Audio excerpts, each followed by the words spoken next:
Good morning everyone.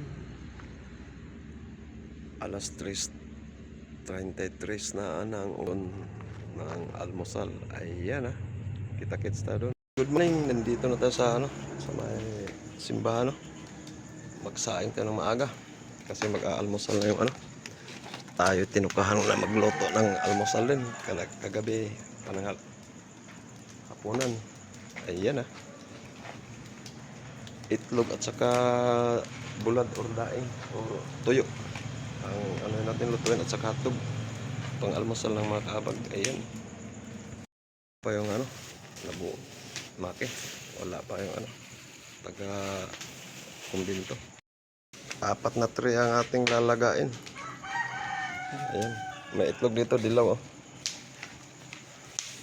yan partner. Good morning. Ayan, hotdog tapos na, luto ng hotdog ayan, hotdog na yan, tapos na yan, nilaga na natin yan.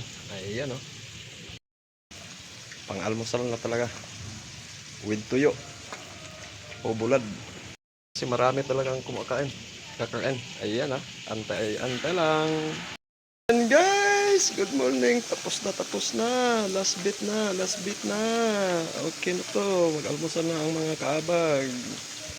Guys, last ito na ang finish ng ating pang-almusal sa mga kaabag na nag-renew para magserbisyo sa simbahan. Ayan ito ang almusal ng ating mga kaabag. Walang tulugan sila.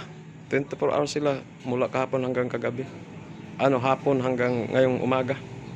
Ayan binila natin ng pandesal kanina sila. Ayan, bye-bye. Almusal na.